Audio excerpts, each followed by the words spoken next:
Throughout history, the voices of women have unfortunately remained seldom heard. Nevertheless, there are many women who have broken through the oppressive chain of a patriarchal society to stand out above the rest of humanity. There are many women who fit this description: Florence Nightingale, Rosa Parks, and Helen Keller, to name a few. It was not until relatively recently that most women on Earth gained equal rights to men. There are still many areas in the world where this is not true. These women who do have access to equal rights as men can also enjoy a good amount of satisfaction in regards to actually being respected by men in various fields. Of course, this too has exceptions, but generally, women are more respected in the modern world than what is seen in history. However, one woman who, even in the face of a significantly more bigoted past, is not talked about as much as is deserved is Hildegard von Bingen.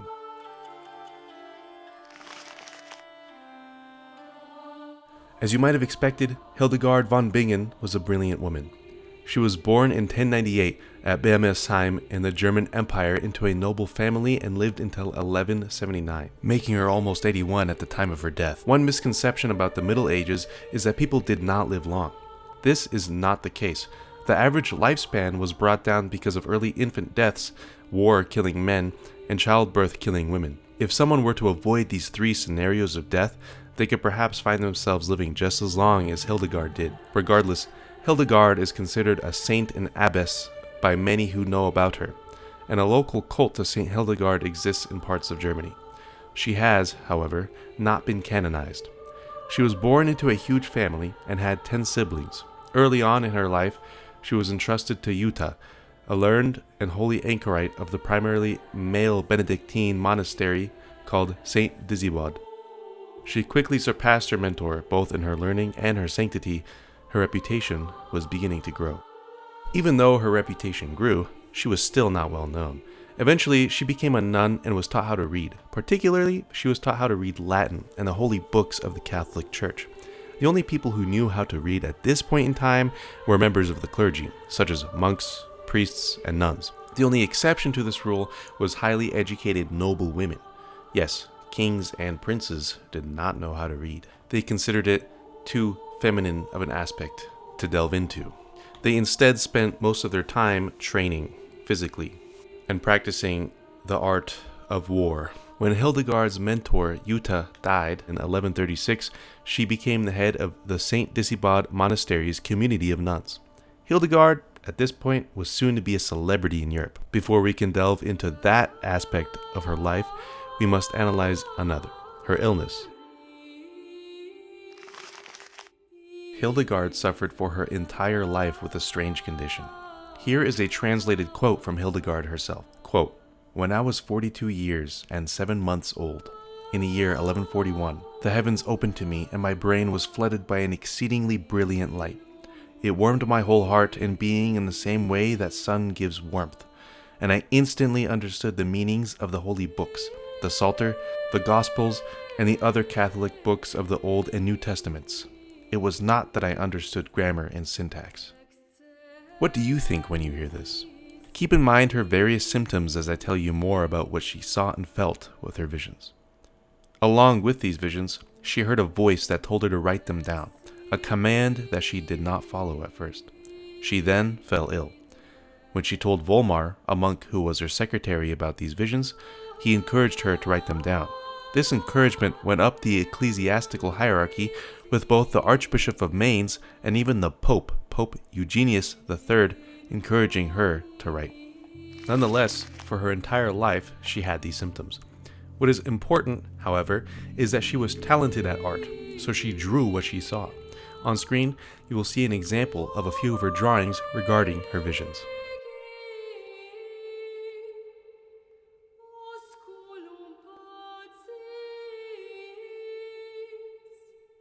Both of these artworks can be found in Hildegard's book, Civias. Both of them hold the answer to the mystery that is her illness that she suffered from her whole life. In these artworks, we can see various visual parts scattered throughout the art or as a central focus point. In the first image, we can see multiple black stars dotted throughout, while in the second, we can see large blue and yellow circles at the top and a little bit at the bottom. Both of these are the answers to this mystery. Hildegard, as theorized by Dr. Oliver Sacks, a British neurologist and naturalist, believes she suffered from severe migraine attacks. There are several different types of auras commonly associated with migraines, such as lightning-like flashes, sparkling darknesses, and colored spots, all of which one can see in her imagery. According to an article published by Cambridge University Press on behalf of the American Society of Church History, quote, "A revealing passage in the Saint's Vita suggests that although Hildegard perceived this extraordinary light from her infancy, decades were to pass before she understood the light and the figures she saw in it as a gift from God. At the age of 3, she shuddered at the visions she saw. It took her until her teens to realize no one else could see what she could, and she did not write to recount her experiences even after she became an abbess in 1136. Back to Hildegard's increasing fame. It is important to remember that the fame Hildegard had gained is owed at least some, if not most, to her prophetic visions. The same article mentioned earlier says that, quote, "multitudes flocked to her convent from curiosity or devotion to seek her prophecies and prayers." After knowledge of her mysticism reached Eugenius III, who read the unfinished Civias book by Hildegard in front of the fathers of the Council of Trier in November 1148, who had also approved Hildegard to write her visions down, was when Hildegard was known throughout Europe. In 1150, God had another command for Hildegard, to create her own house, to host her and her nuns. At first, this was opposed by the abbot of the St. Disibod monastery. Since she was famous, many more people had come to St. Disibod, and the monastery was sharing her fame. Eventually, the abbot relented, and Hildegard withdrew and traveled to Rupertsberg, near Bingen, to a hill overlooking the Rhine, and established it there. This place, Bingen, is where Hildegard von Bingen, otherwise known as Hildegard of Bingen, comes from. Later, in 1165, she created another monastery in Eibingen. Hildegard is not known just for her prophetic vision. As the author of A History of the Church in the Middle Ages, F. Donald Logan best puts it, if during her lifetime Hildegard was best known as a visionary prophet, she is best known to the modern world as an author. Hildegard had written over 70 poems and 9 books. She is considered to be the founder of German natural history.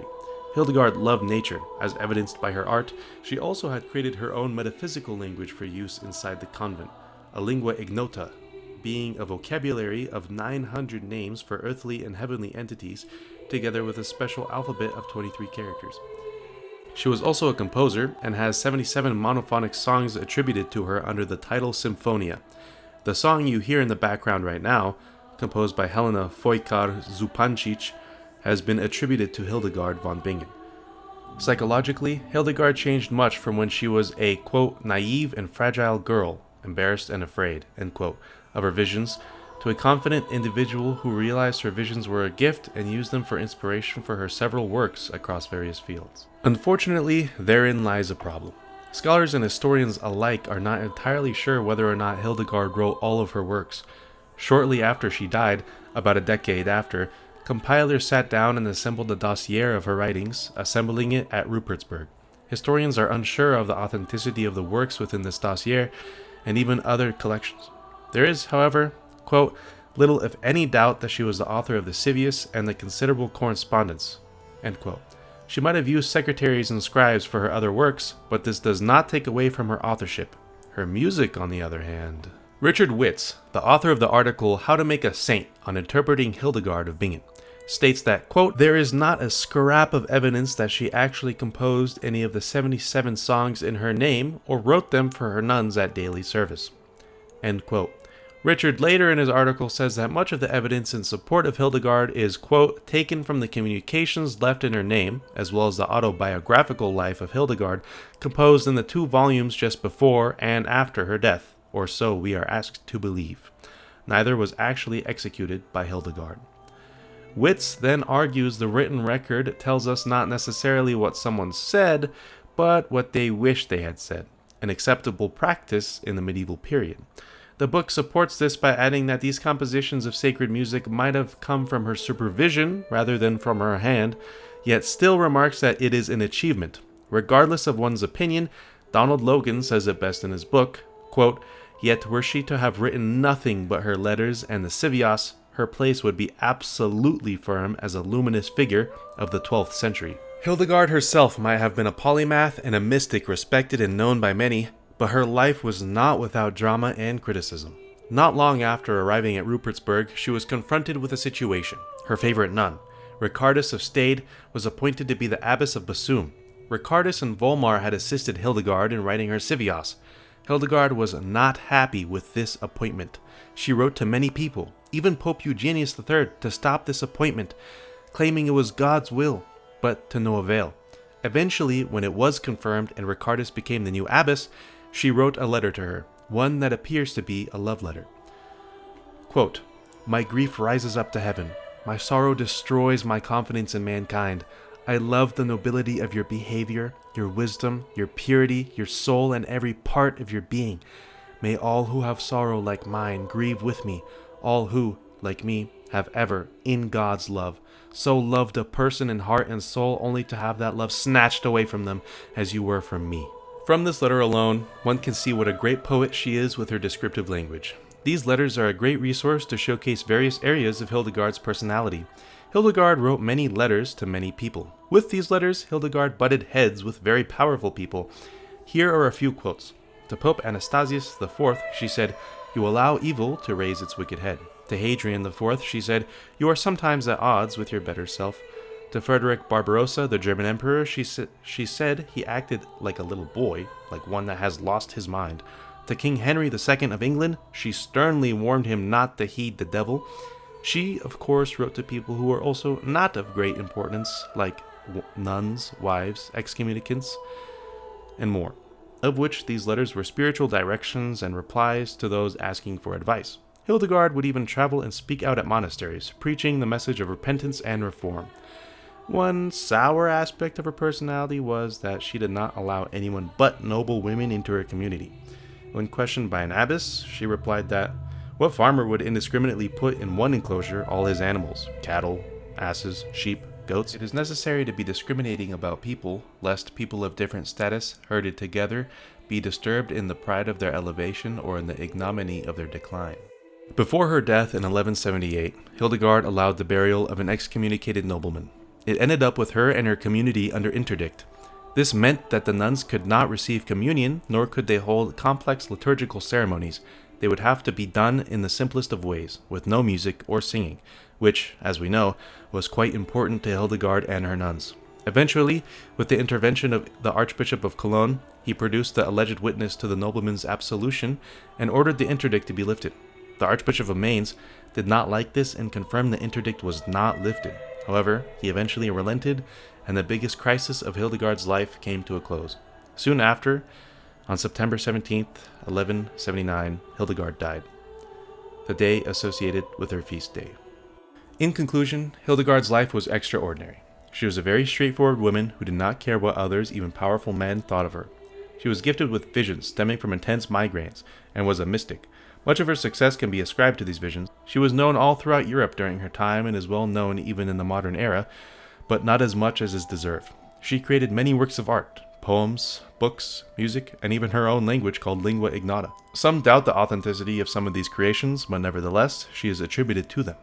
She had created her own community for only her and her nuns, one in Rupertsberg near Bingen, where she gets her von Bingen, or of Bingen from, and another in Eibingen. Hildegard, all in all, was a polymath, a lover of nature, and a mystic. This woman metamorphosed from who she was when she was a girl, shy and embarrassed of her visions, to one confident in herself and her beliefs.